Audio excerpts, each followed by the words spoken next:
ఓం గణేశాయ నమః. నరసింహపాత్ యూట్యూబ్ ఛానల్కి స్వాగతం. ఈరోజు వీడియోలో మనం శనివారం నాడు శ్రీ వెంకటేశ్వర స్వామికి ఇంట్లోనే సులభంగా ఎలా పూజించాలో ఈ వీడియోలో తెలుసుకుందాం. ఈ పూజ శాంతిని, సంపదను, ఆయుర ఆరోగ్యాలను ప్రసాదిస్తుంది.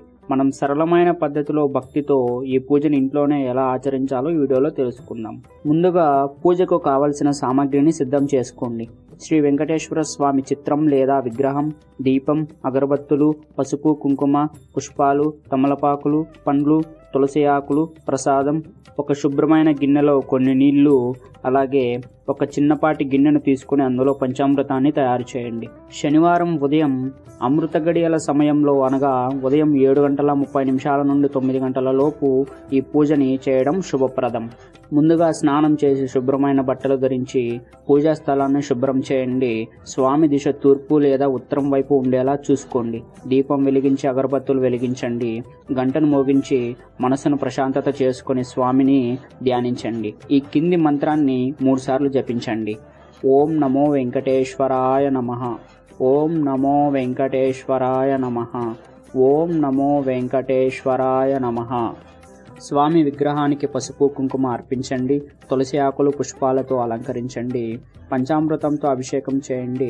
అభిషేకం సాధ్యం కాకపోతే శుభ్రమైన నీటిని స్వామి పాదాల వద్ద పోసి అభిషేకం చేయండి. తర్వాత ఈ కింది మంత్రాన్ని 108 సార్లు జపించండి.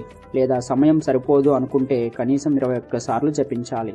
శ్రీ వెంకటేశ్వర సుప్రభాతం లేదా ఓం నమో నారాయణాయ నమః అనే మంత్రాన్ని 108 సార్లు జపించండి. ఇలా చేసిన తర్వాత స్వామికి నైవేద్యంగా పాయసం, కేసరి లేదా పండ్లను సమర్పించండి. తమలపాకులు, ఒక తులసి ఆకును స్వామికి సమర్పించి ఈ కింది మంత్రాన్ని జపించండి. ఓం నమో భగవతే వాసుదేవాయ నమః. తర్వాత నైవేద్యం సమర్పించండి. హారతినివ్వండి. గంటను మోగించండి.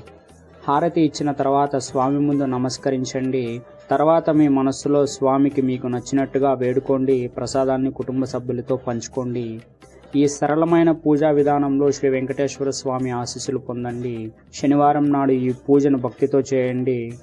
మీకు జీవితంలో సుఖశాంతులు, ఐశ్వర్యం చేరుతుంది. నమస్కారం.